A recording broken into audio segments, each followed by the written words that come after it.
my Savior on the table. Praising my Savior on the table. That's great. Once again, Lord, we give you praise. Our great Savior, we thank you once again for this blessed hope, this blessed assurance that we have in your Son, Father. Once again, we rejoice in this blessed truth, this great hope that we have, and as we continue to read from your word, Lord, I pray that you would help us all to be, just have our hearts ready, Lord.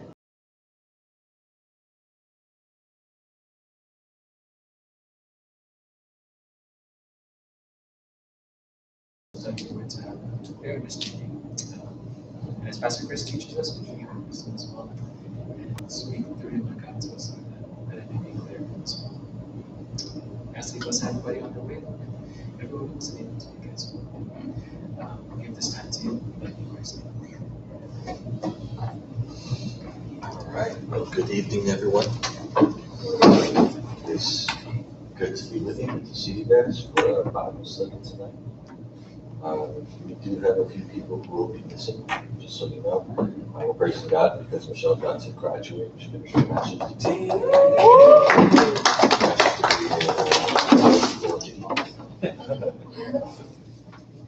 So, I'm sure congratulated. We'll see her. Any others? Oh, yeah. Andy and Jan are going to get married tomorrow. Busy in preparation. If you have your Bibles, turn with me to Luke chapter 6, and we will read verses 37 through 45.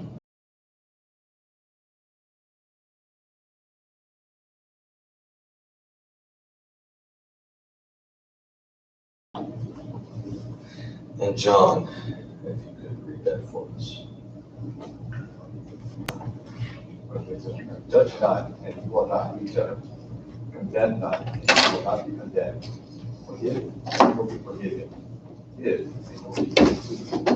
Good measure, pressed down, shaken together, running over, will be put into your lap.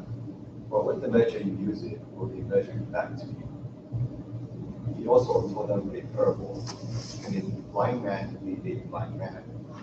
Though they not both fall into a pit, a disciple is not above his teacher, but everyone, when he is fully trained, will be like his teacher.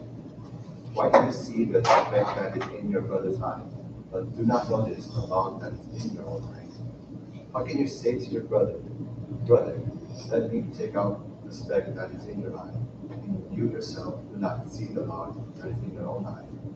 You hypocrite, first take the log out of your own eye, and then you will see clearly to take out the speck that is in your brother's eye. 3:45. For no good tree bears bad fruit, nor again does a bad tree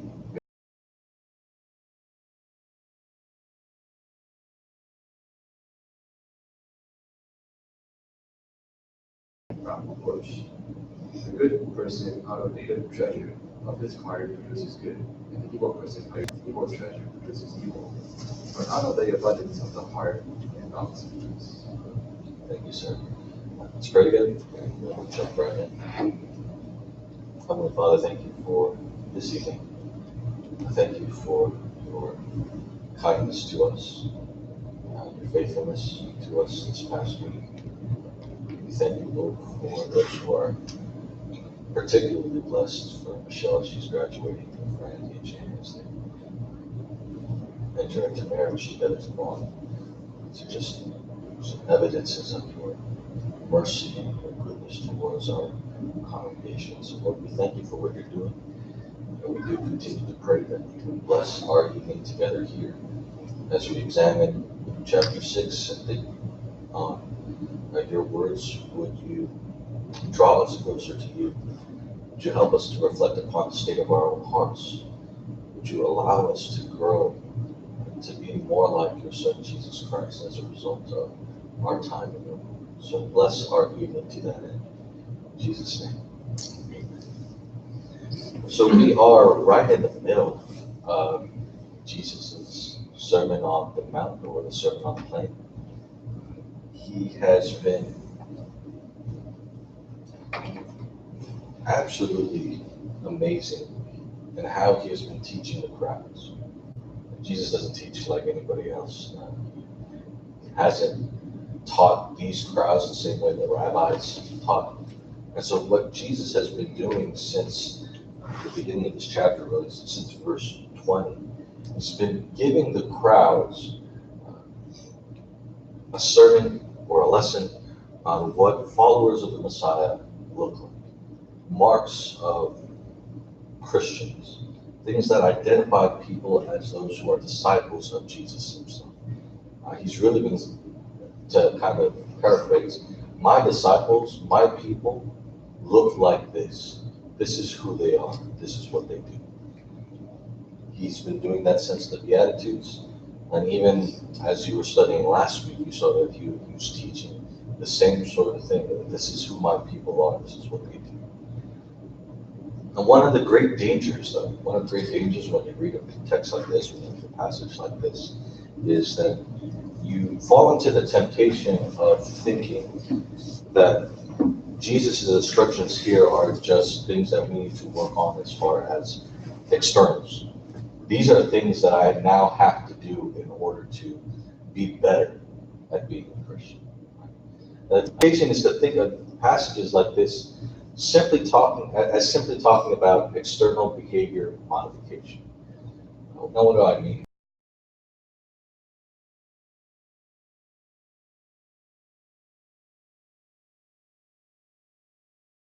They're out in public, they act like a little angel, right?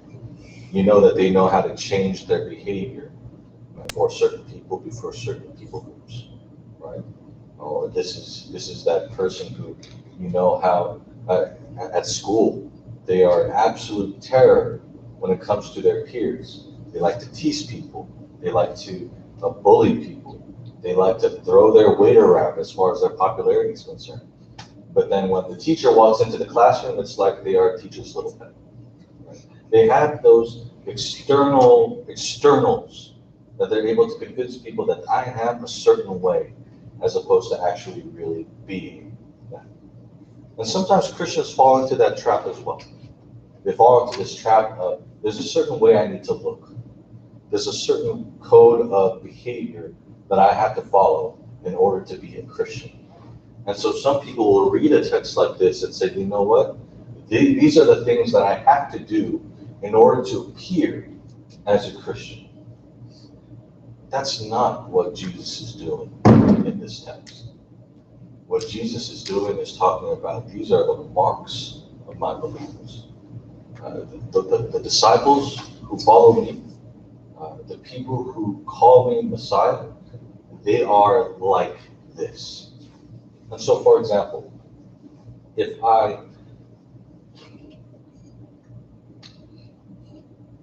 got a bunch of construction paper, cut out a bunch of circles, took some tape and started pasting all those circles on Emery so that he's covered in circles, does that make him a cheetah? No. Yes. And then a cheetah is marked by, you know a cheetah is a cheetah because they have those spots, right? So there's a difference between putting on the external or putting on the mark as opposed to, no, this is just wrong. Does that make sense? This is how we can identify. Does that make sense? And so what Jesus is doing in this sermon, what he has been trying to do with the Beatitudes, with the love your enemies, is not just this is what you now have to do in order to be a follower of mine.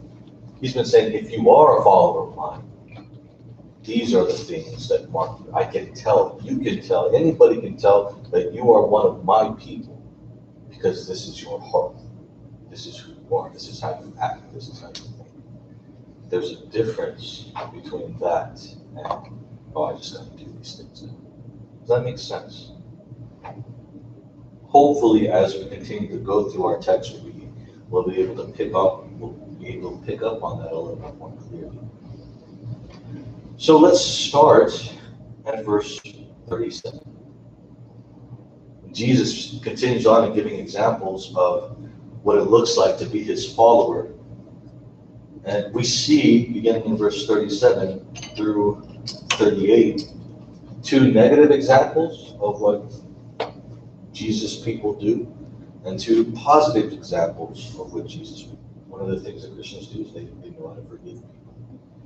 Give, in verse 30, give and it will be given to you. So Jesus, again, is just kind of identifying, this is what my people look like. My people are those who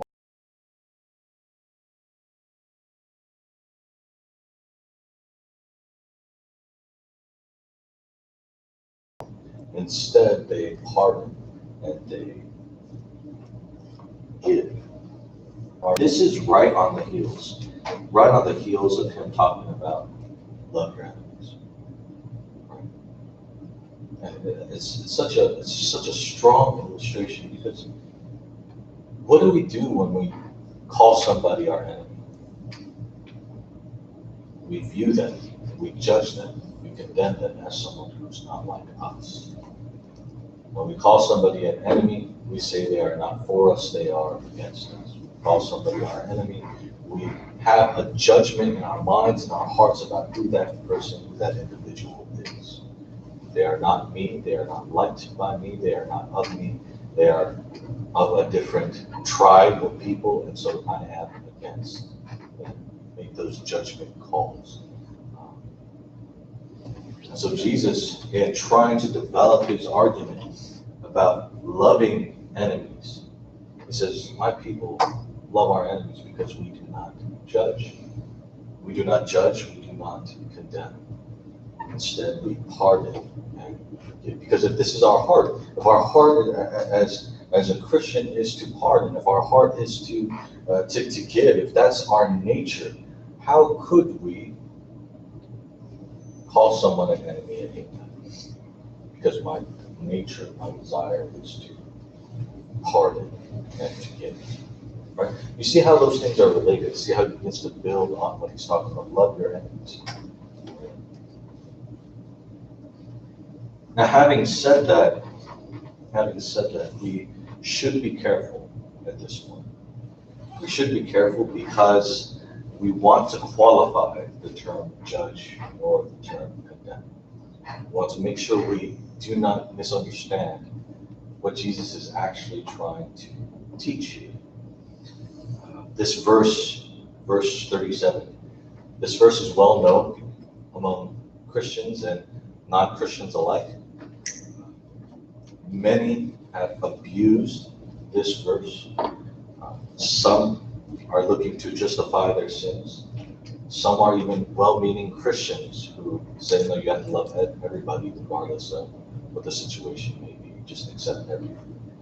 And so we want to qualify what Jesus is talking about here. Do not judge and do not condemn.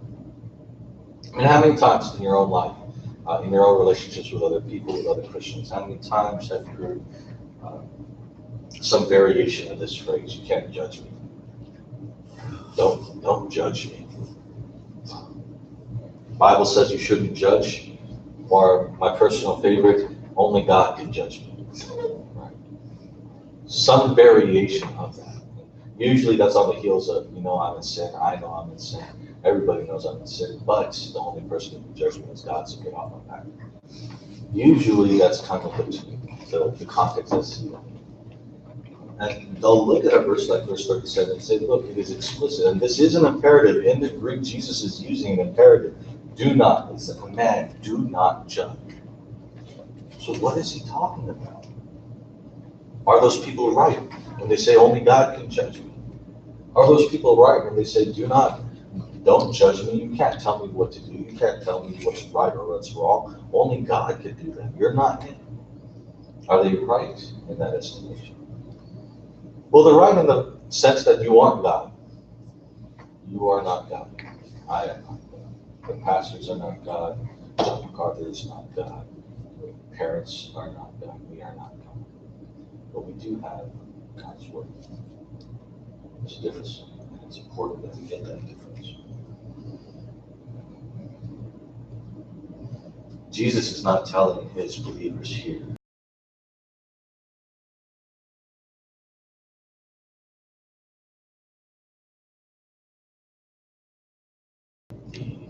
characteristic of being judgmental.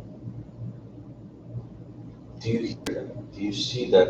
I mean, it's a small nuance, but it's an important one to make. There's a distinction there. There's a distinction between exercising judgment and being judgmental. Does that make sense to you? You see that distinction? He's not saying that you have to be tolerant of every sin out there, because Jesus himself wasn't tolerant of every sin out there. He calls the Pharisees whitewashed tombs, and that's making a judgment, right? And just to be kind of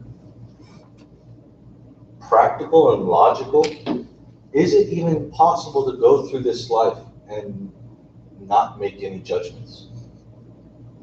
No, right? We make judgments all the time. What's another word for judgment? Decision. We evaluate things all the time. I think Starbucks is better or not better than coffee beans, so I go to whichever one I'm going to go to. Or I think I judge that biology is better than Blaze Pizza, so I'm going to go to this one. Or we make judgment calls all the time, and so it's impossible to say, Jesus is saying you can't judge as a wholesale argument, because then how would you live your life? We make judgment calls even in your own personal lives. Where am I going to go to school? Those judgment calls, right? I judge that this school, when I go there, I'd rather go to UPenn versus something more local, because I would, it's a judgment call, right? I would rather take this job versus that job, and that's a judgment call. I would rather pursue this girl than not pursue this. That's a judgment. Those are all judgment calls. Those are decisions that you make because you evaluate things one way or another. So again, just as a blanket statement, to say that you can't judge ever is kind of silly. But what are we talking about here? I think God is commanding us to guard against judgmentalism, being judgmental, having a heart that elevates yourself, elevates your opinions, elevates your thoughts, elevates your own personal standards over everybody and everything else. You have to meet my qualifications in order to be accepted by me. That's judgmentalism. That's the heart of judgmentalism.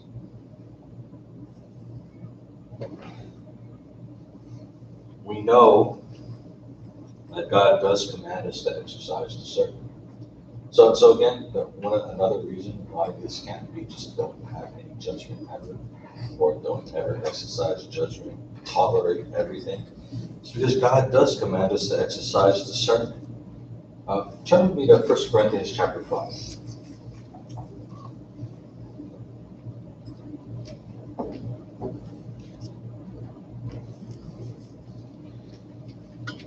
And look at verses 1 through 5.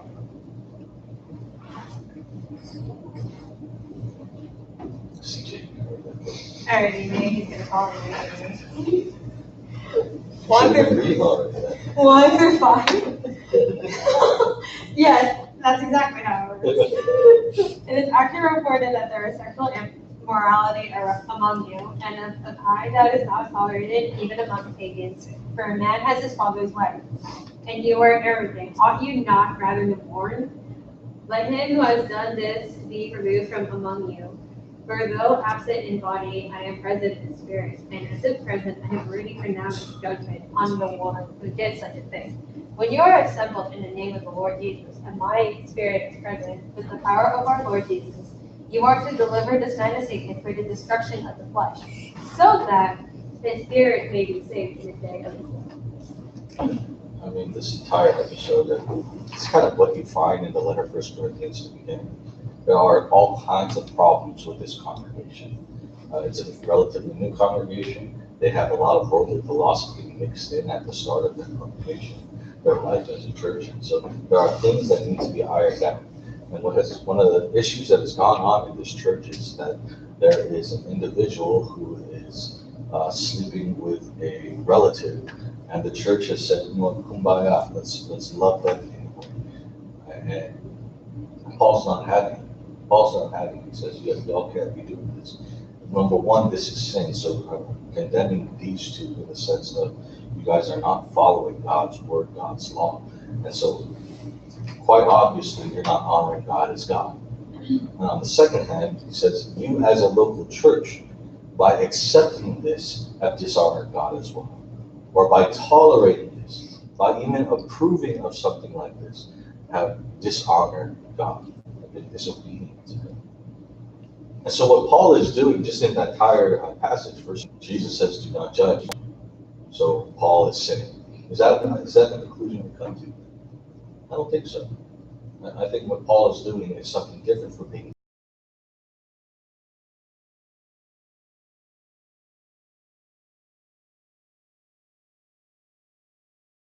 this, that we are held to a different standard, that we are called to live not like the world lives, but we are called to live as Christ has called us to live. So because of that, what you guys are doing is wrong.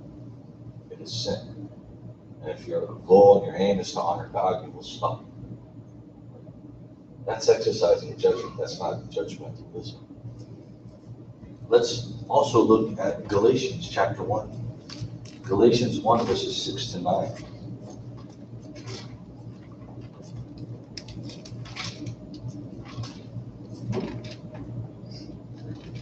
Amy, you can read that. Galatians 5. Chapter 1, verses 6 to 9. I am amazed that you are so quickly deserting him who called you by the grace of Christ for a different gospel, which is really not another. Only there are some who are disturbing you and want to distort the gospel of Christ. But even if we or an angel from heaven should preach to you a gospel contrary to what we have preached to you, he is to be accursed. As we have said before, so I say again now, if any man is preaching to you a gospel contrary to what you received, he is to be accursed.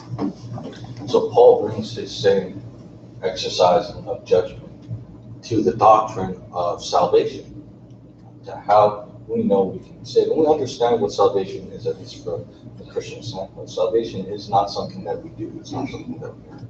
Salvation is something that's freely given to us by God. While we were dead, he made us alive. While our hearts were stoned, he's the one that gave us hearts of flesh. He is the one that breathed life into us. He's the one that saved us by his blood on the cross. Nothing that we did, or nothing that we've earned, nothing that we deserve. Right? You understand that that's what the gospel is. And so Paul says, if you hear a gospel that is contrary, if you hear a gospel that is different than that one, you know you're hearing something wrong. You know you're hearing something that is to be accursed. Now, what you're not going to do is say, Paul, that's just being intolerant.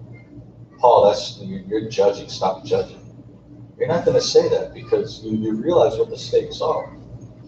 Imagine for a second somebody came into our church and says, you know what? In order to have a right relationship with God, you got to pay me $25 each per month for the rest of your lives. And I can guarantee that you will be right with God, that you will go to heaven. What are your pastors going to do? Oh, well, we can't judge that. Everybody be tolerant, like kumbaya, they're welcome anytime. It doesn't work that way. Why not? Because we know what happens if people believe falsely. If people go along with that, start paying that dude $25 a month for the rest of their lives, they're not going to go to heaven.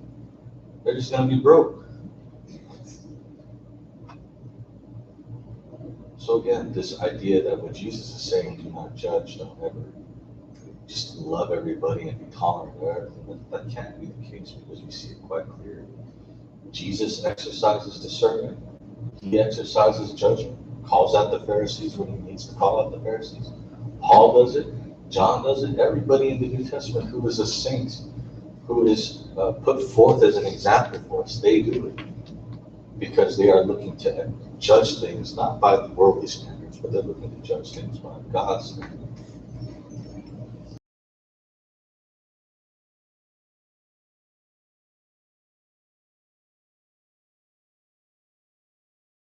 Exercising judgment and judgmentalism, being a judgmental person. how do we navigate those waters? How do we go about making sure we're not being judgmental, but we're actually exercising right judgment? How do we do that? Well, there's a couple of things. Number one, and I think this is important, you want to be careful about quickly judging the motivations of people's hearts. Okay? You want to be really careful about that. When you're exercising judgment based on things that you can know, some things that you can verify. This is one of the reasons why Jesus talks about bringing 2 or 3 witnesses when you're bringing an accusation against another Christian, because you want to be able to verify things. You want to evaluate things based on reality, not based on things that you've made up in your mind or things that you may not have seen. And so one of the things you want to do is to be very careful about getting to a judgment quickly or getting to a judgment based on the motivation of someone's heart, because you can't know that. You can't know the motivations of another person's heart. Turn with me to Proverbs chapter 20, verse 5.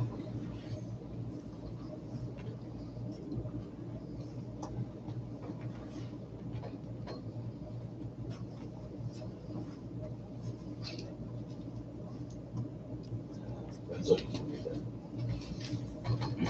Verse 25.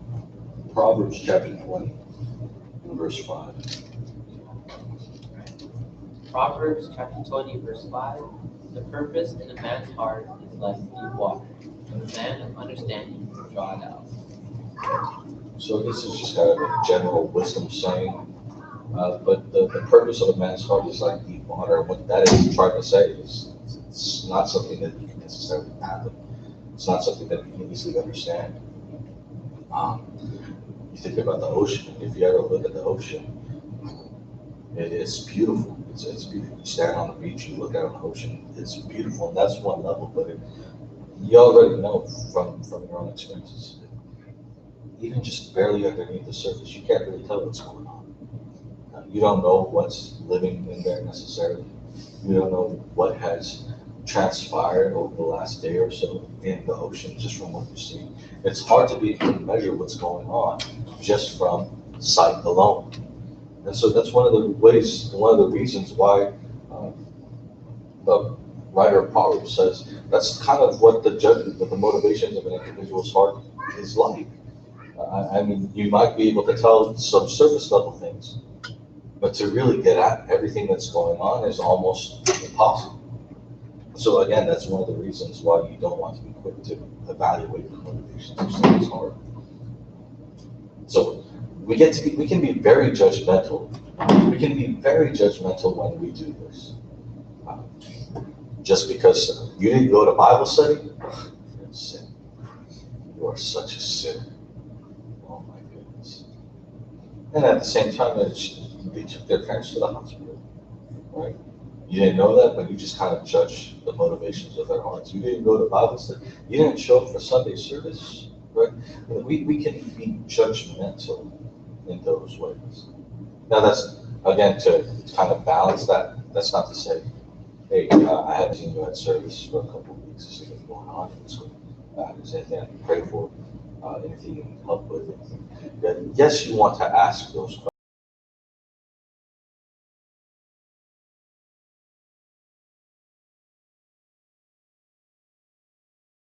You can't know the motivations of it. It may be that they are in sin, maybe. But that's not something you can find out just from a surface level look. We can jump to conclusions far too easily. John chapter 7. Let's go to John 7, verse 24.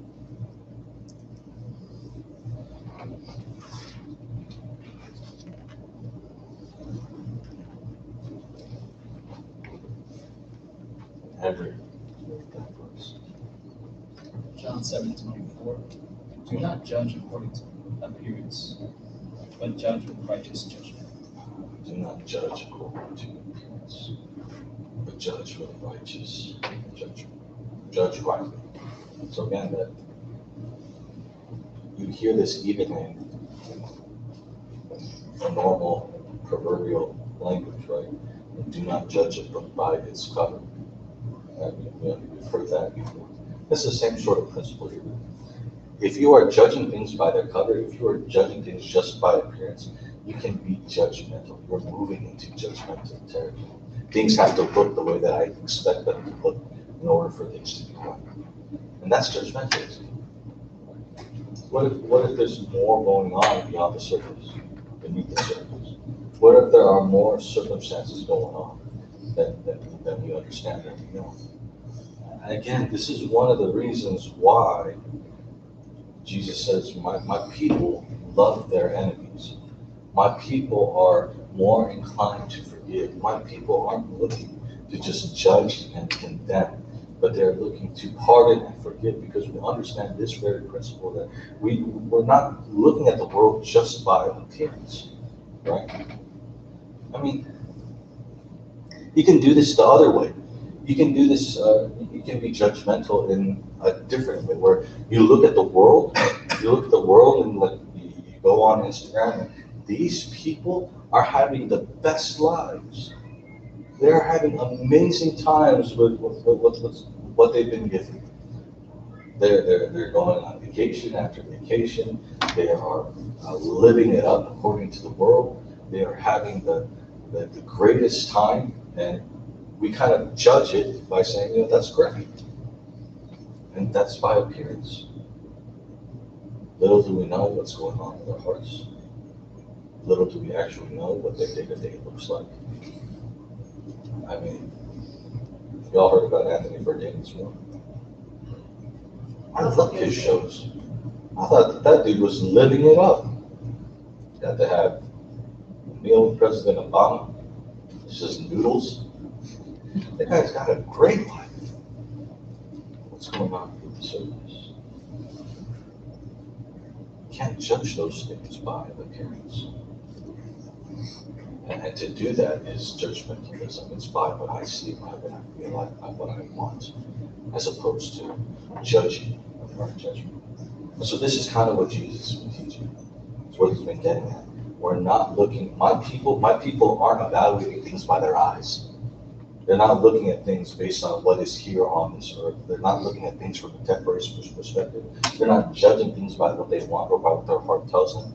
They are looking to judge with the right judgment. So that's what he's getting at in Luke 6. This is why you love your enemies.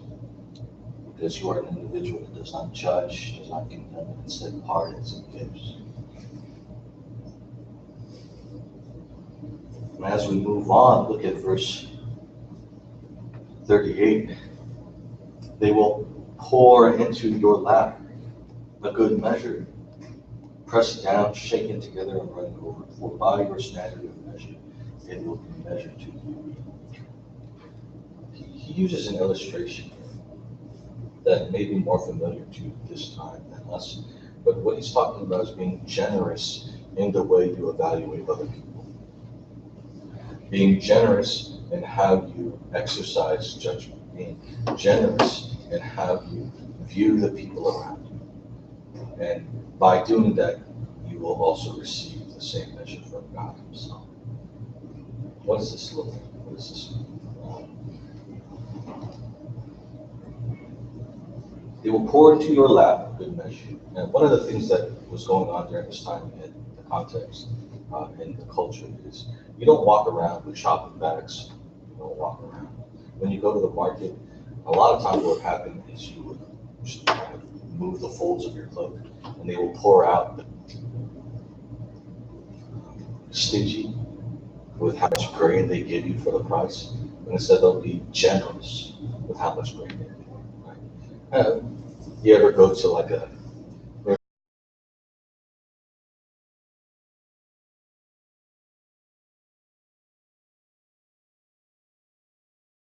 order a chicken taco, Good Taco Bell.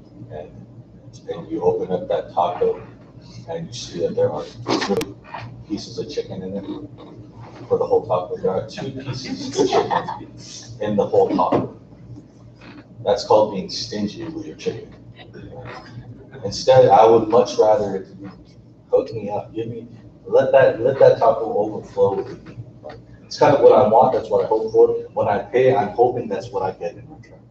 And the opposite is, well, I gave you my money, now I feel like I've been shafted a bit. I paid for more than 2 pieces of chicken. That's kind of what Jesus is talking about here. They will pour into your lap a good measure, press down. You know what press down is, right? You try to fit as much into the pouch as you can. It's kind of like when you try to fit as much as you can into a trash can. You push it down, you press it down, so you can put more. Same sort of idea, right? Press down, shaken together. I do this with my coffee maker sometimes. I just kind of shake it a little bit so that the grains fill in every nook and cranny, so that I can get as much packed in as I can. You shake it a little bit so the grains fit. Running over, you know what that looks like. You have a cup, they fill it as a grain, and you don't want to just cut it off at the top. You want that thing to be running. You want that mound on top, so you know you're getting as much as possible. Right? And so that's the idea, that's the illustration that Jesus is using here. The way that you evaluate others, the way that you want to forgive others, is with that kind of generosity. It's not full of all these qualifications. It's not stingy on when I'm going to do it, when I'm not going to do it. It's pressed down, shaken together, running over. And that's what you offer to other people. That's the kind of heart that you have. Provide your standard of measure would be measured.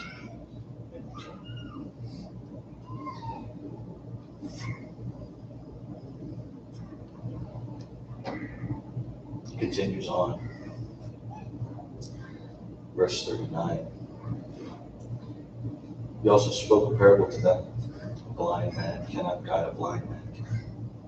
Will they not both fall into a pit?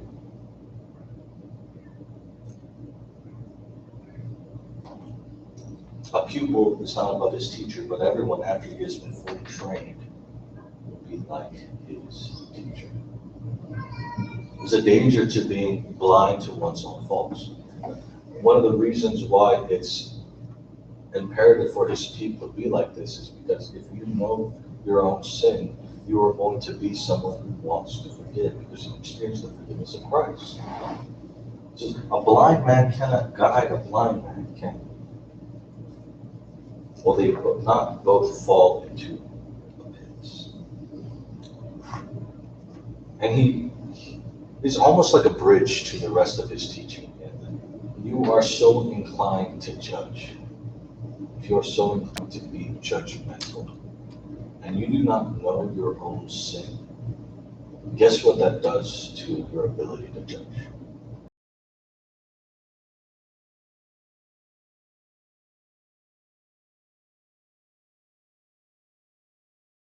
It says, you're out of shape, you're out of shape, you're out of shape, you're not eating right. And they're just exercising this judgment over everybody. And then you look at them, they're breathing hard, they're sweating a little bit, right? And it's very easy at that point to be like, you are the last person to be telling me that I'm out of shape, right? And that's kind of what Jesus is getting at. If you're going to go around just kind of judging other people, being judgmental, if you're going to go around condemning other people, and you do not know how much mercy Christ has already shown you as a sinner, you're just like this blind individual. You're just like this person here in verse 39. A blind man cannot guide a blind man, can't will they not both fall into a pit? What good is your judgment? What good is your judgment if you can't even understand your own self? What good is your judgment if you don't understand how sinful you are, how many mistakes you yourself make? What good is your judgment if you don't recognize your own need for a Savior? How are you going to tell someone else that you need Jesus if you don't recognize how much you yourself are in need of sin? Right? Does that make sense? And so he's moving this conversation, he's moving this argument along. Do not judge because my people understand this. My people are like this. They know how Christ has loved them. And that goes back to the Beatitudes early on in this verse, right? Or early on in this passage. Blessed are you who are poor, for yours is the people who understand themselves to be poor in spirit. People who understand themselves to be hungry, not for the things of this world, but to be hungry for righteousness. Right? This is who we are, and so this is how we live. Verse 40, a pupil is not above his teacher, but everyone after he has been fully trained will be like his teacher. And so Jesus continues to pile it on. Hey, you realize that students are not wiser than their teachers. That's not usually how it works.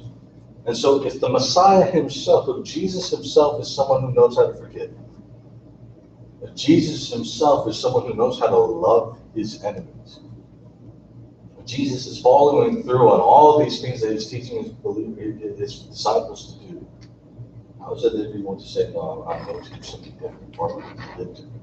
How can you be judgmental when your master himself is not that way? Does that make sense? And so we get to verse 41. Why do you look at the speck that is in your brother's eye, but do not notice the log that is in your own eye? Or how can you say to your brother, brother, let me take out the speck that is in your eye, when you yourself do not see the log that is in your own eye? You hypocrite. First take the log out of your own eye, and then you will see clearly to take out the speck that is in your brother's eye. The issue of judgmentalism gives us a window into our own heart to help us to see the nature of our own hearts. If we ourselves are critical of people, if we are judgmental of people, then it's quite clear that our hearts don't comprehend who God is, who we are, how needy we are.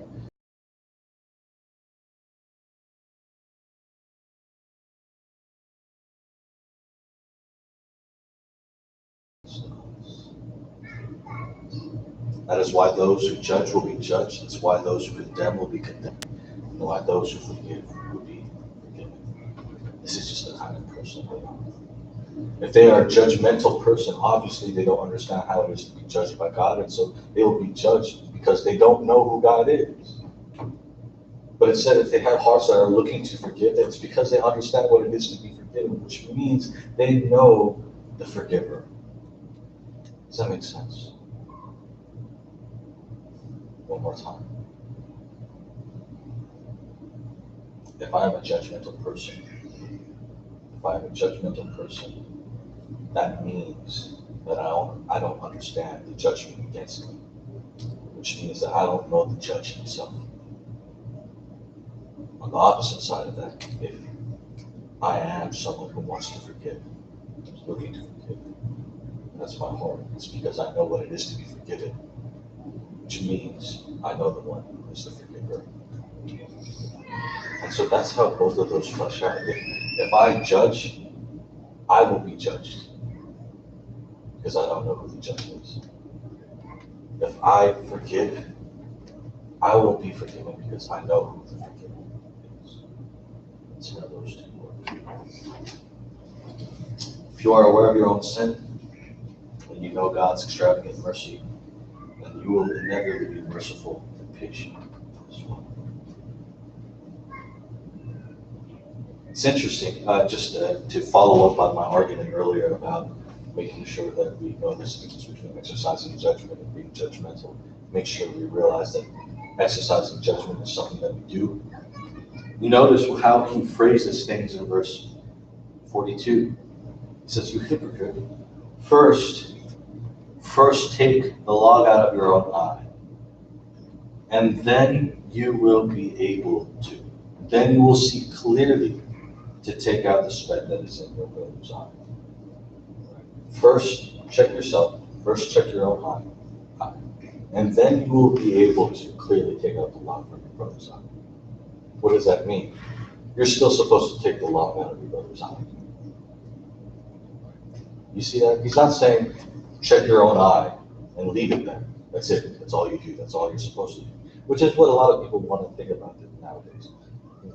Yes, we're supposed to check our own hearts. We're supposed to check our own minds, but we don't exercise judgment. We're tolerant people. That's what Christians do. And that's not how Jesus taught. He says, yes, check your own heart. Check the log that is in your eye, but Then, after doing that, after recognizing your need for a Savior and who you are before God, with that heart, coming from that perspective, then look to take the log out of your clothes. There's a difference, again, between judgmentalism and exercising judgment. Last point for tonight, to kind of wrap it up, look at verses 43 to 45. For there is no good tree which produces bad fruit, nor on the other hand a bad tree which produces good fruit. For each tree is known by its own fruit. For men do not gather figs from thorns, nor they pick grapes from a briar bush.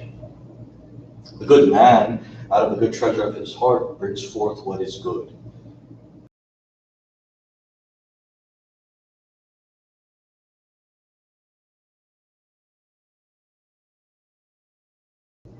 Jesus here uses a simple agriculture illustration in order to demonstrate, in order to teach a powerful spiritual reality.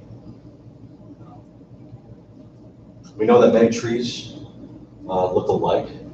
I don't really, if I walk outside and I see a tree, I'll identify it as a tree, but I don't really know what kind of tree it is.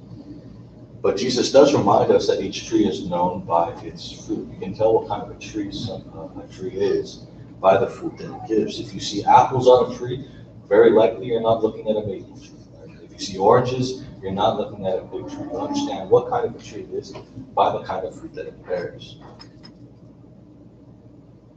Furthermore, if you look at verse 43, there's a direct connection between the health of a tree and the fruit that it produces. And so if there's a tree around and it is withered and it is darker than usual and there are no leaves attached to it, you're not going to say that is a healthy looking tree. Healthy tree, healthy fruit. Dead tree, no fruit. And Jesus uses this illustration to point out that our external behaviors will come out of the internal motivations of our heart. The way that we live is a product of what our heart looks like, not the other way. I had a professor out of LABTS, when he was teaching this to us, when he was explaining this to us, he said, he put it this way, he said, your is comes before your ought. He said, your is comes before your oughts.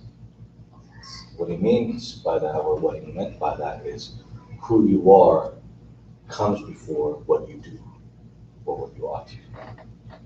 Who you are comes before what you ought to do. And that's what Jesus is kind of talking about. The good man, out of the good treasure of his heart, brings forth what is good. So he's identifying an individual as his character-wise. If there is good in that person, if it comes out good, it's because they are good to begin with. If there's bad that comes out of that individual, it's because they are bad to begin with. And the Bible teaches that all of us, there's no one good, not even one. So again, the spiritual reality he's pointing out to us is our external behaviors will be born out of the internal motivations, the loves of the heart, who we are.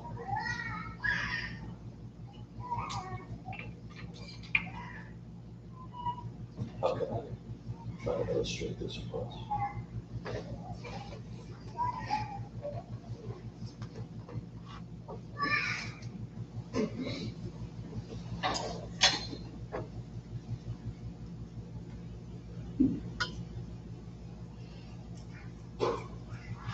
I don't like this illustration. It doesn't work. It doesn't work perfectly. Is it the superhero illustration you're thinking of? No, it's not. It's not. Um,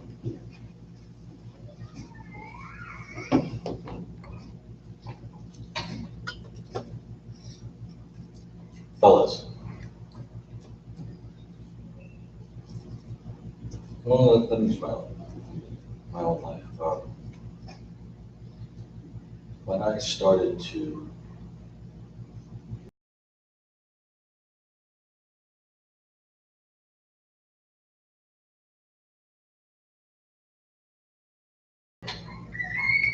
what didn't happen was, I don't know who this person is. I don't really care who this person is. I've never seen this person before. I'm shooting in the dark, and so I'm going to start trying to pursue them. It wasn't out of nowhere. It wasn't, I'm going to pursue you, and then I'll start to like you. Right? It didn't work that way. It was, okay, I'm attracted. Now I'll try to pursue. Does that make sense? It wasn't, okay, I'm just going to go through the motions of pursuing.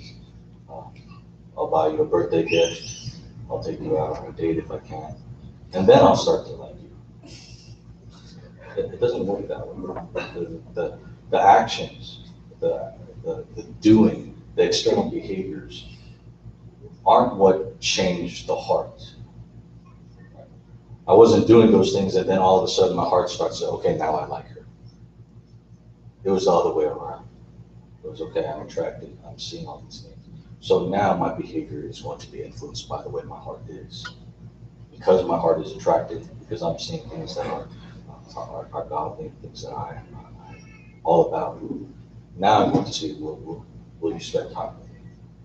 Are you willing to spend an afternoon or whatever it may be, right?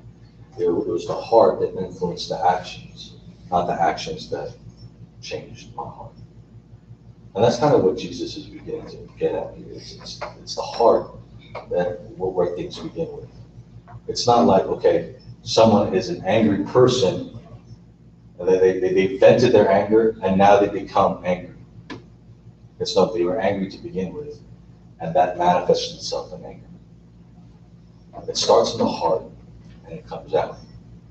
Or we take any other sin. It's not that they lied once, and so they became a liar. No, their heart was lying already, and so the action is born out of that. So they lied. They were already a liar, so they lied. I see this in my daughter. It's not that, okay, you disobeyed once. You disobeyed once, and so now you're disobedient. No, she just doesn't pay attention to me, and so that's manifesting itself in disobedience. You are disobedient to begin with, and so the way that we act is disobedience.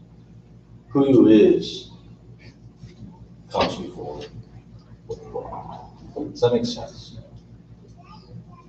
And so for us as Christians, one of the things that we want to make sure that we're not doing is we want to be careful about fruit stapling. And I love this. It comes from Paul Tripp. He says this: if a tree produces bad apples year after year, there's something drastically wrong with its system, down to its very roots. I won't solve the problem by stapling new apples onto the branches. They also will rot because they are not attached to a life-giving root system. And next spring, I will have the same problem again. I will not see a new crop of healthy apples because my solution has not gone to the heart of the problem.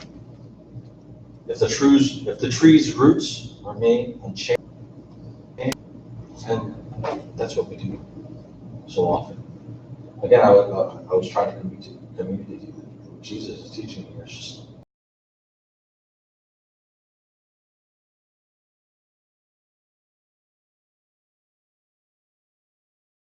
what their heart looks like. And so often Christians miss that because they think it's all about external behavior, not just what we do. And so if I'm dealing with sin in my own life, the way that I'm going to fix that sin is I'm just going to go to Bible study. I'm going to staple fruit onto the tree. It's dead inside. My life is dead, or my heart is not in love with Christ. It's not that I'm actually devoted to the King. It's just I need something to change it, so I'm going to staple on all these good works as though that's going to change my heart. It doesn't work that way. We see that with our secular friends, right? They feel guilty, and so what do? I'm going to go work at the soup kitchen for a weekend, and now I'm good. It's the same person, exactly the same person. Or I'm going to do this good deed, and it's going to wipe the slate clean, and you realize that your heart is still the same. And you're going to need to do this thing again next year because you haven't changed at all. They keep thinking that the external is going to change the internal. Jesus is preaching is the exact opposite. It has to be the inside that changes. And it's only Christ who can change the inside in order to influence the outside. So he says, the good man, out of the good treasure of his heart, brings forth what is good. And the evil man, out of the evil treasure, brings forth what is evil. For his mouth speaks from that which fills the heart. If you know the grace of God, if you know the love of God, if Christ has had an impact on your life and has changed you from the inside, that manifests itself in good fruit. Maybe not all the good fruit. Maybe you don't become a perfect Christian automatically right away. Maybe you don't look like everything that Jesus is talking about from the get-go. But you realize it's because Christ has changed your heart that you begin to move towards these things. It has to be that. It has to start from inside. That's why we keep pressing and we keep talking about the gospel, because it's Christ that must change your heart first. It's not about tacking on more good works. It's not about tacking on more biblical Christian things to do as though it's going to change your heart.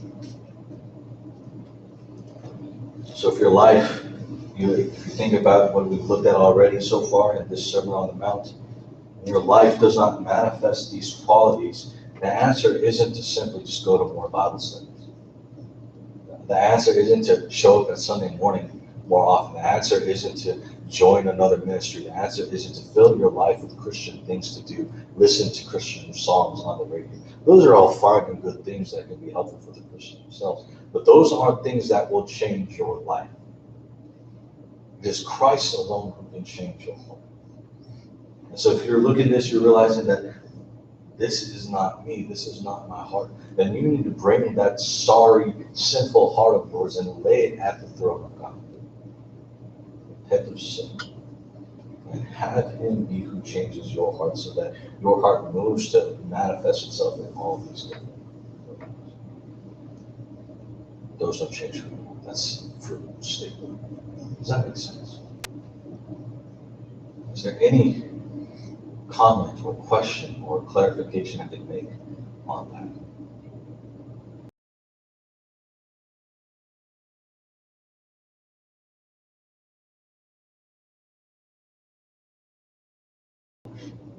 The only way you can take what was dead and make it alive is by the gospel of Christ. He alone can do that. And once He has done that, you'll know that He's done it because these are the things that will begin to manifest in your life. This is the kind of character you will begin to consider. Not completely, not perfectly, but you will see. There will be fruit. Does that make sense? Okay, well, hopefully that was helpful, clear enough. Yeah. So, does like when we're looking at the first part of the do not judge, we also have to take into context and consideration like the law aspect. Like you can't just look at do not judge yourself like by itself and not look at the later part of it. Like you like just look at do not judge and you will not be judged by itself, or do you have to use the parable like alongside of it? You mean the interpretation? Yeah. Oh yeah, you have to use everything around. The context will give you the rest to the actual meaning of what Jesus is talking about. If what you suggest is something that is done, if somebody says, you know, it just says do not judge. I know Jesus says do not judge. And they don't care about what comes before, what comes after that. They don't know the context in which Jesus is speaking. Then yeah, you can be one of those people who says, love everybody, love everything, be tolerant of every sin under the sun. Because that's what Jesus teaches. But in fact, that's not what Jesus teaches. And like I was, one of the things that we're talking about in our hermeneutics class, if you teach something and say, thus saith the Lord, and Jesus didn't say it, in the Old Testament, it gets you dead. Yeah. No, like, you know, like. Oh, I thought you were saying that. Like execution. I was trying to do like a little like in the street. Gotcha. Just to clarify, we could exercise judgment without being judgmental. Yes. Yeah. Yes. We want to exercise this. And key to that is recognizing that the judgment, that is righteous judgment, isn't our own judgment. It's trying to evaluate anything and everything by the truth of God's word. And even in that, you realize that all of our judgment is to be done in love. All of our judgment is to be governed by a heart that loves God and loves people. And so let's take a scenario like, you know what, this guy right here, this guy right here, John. Why? What did you do? See the church in a new car every single week. Right. And you know what? We even talked to him. What did you do? How do you have these cars? And he said, I stole them. So,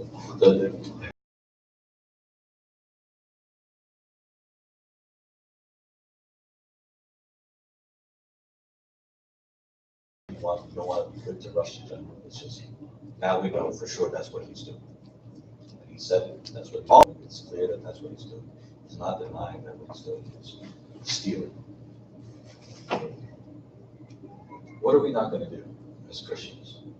Because we love God, because we love John, because we care about God's truth and we care about the state of John's soul, what are we not going to do? Well, we're tolerate. Do not judge. Do not judge. We're all kumbaya. Hopefully they never catch you. Is that how that works? No. It can't be. Because again, we're looking to judge with right judgment, which means we're looking to view the world and to view our actions by the light of God's word, the truth of God's word. God's word is very clear. We ain't trying to, don't steal. Return the cars back if possible. And on the other side of that, it's, I care about the state of John's soul. And so in love, I want to talk to him and engage with him about the truth of God's word. Because if I left him in his sin, that is probably the most hateful thing I could do. Because if he dies in a police car chase because he stole a car next weekend, and I didn't talk to him about the sin that he's committing, then I can't really vouch for the state of his soul or his relationship with Jesus, what that looks like. So if he dies, That's it. we're all tolerant here, right? It doesn't work. It can't be that way. It mustn't be that way. And throughout the New Testament, you find this time and time again, Paul calling the church to holiness. Paul pleading with the church not to be tolerant of sin, not to enjoy sin, not to go after sin. 1 John would agree with this. You know you're a Christian because that's not what you do. That's not what you're about. That's not what you live. So the do not judge means we want to guard against this idea or this heart of things have to meet my standard. I'm judgmental about everything as opposed to exercising judgment. And again, I want to make sure that I reiterate, you do it in love, because even if you're coming from a biblical standpoint, you can do it in a way that is judgmental. You can still be judgmental about it. John, you're stealing cars. You are scum of the earth, right? There is no hope for you. Oh gosh! You can do that. We've done that in our church. Or yes, there's concern. Why haven't you been around? We haven't seen you in a while. And before we even try to figure out, try to engage with why haven't we seen what's going on in your life, or is there anything that you're struggling with? Before we even do that, we immediately jump to the we sleep around or something. What are you doing? We jump to whatever conclusion we want to jump to. Now, that we're trying to exercise biblical judgment. Yeah, you're supposed to not forsake the fellowship of the saints. But we did it without love. So that's, again, that's judgmental. Does that make sense? So, and I think there are, you want to make sure you're exercising judgment, not by appearances, but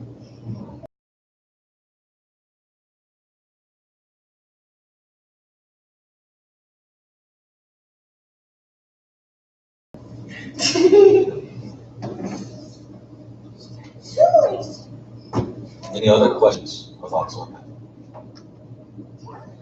Sufficiently challenging? I hope so, because I was miserable this entire week. I hate teaching. I was surprised before everything. So it's a quick like last.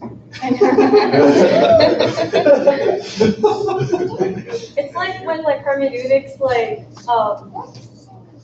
you think you're studying the Bible fine, but then when you go into a hermeneutic study school and then you realize, oh my gosh, I haven't been doing this thing, you're just like, it's like, why? It's like that.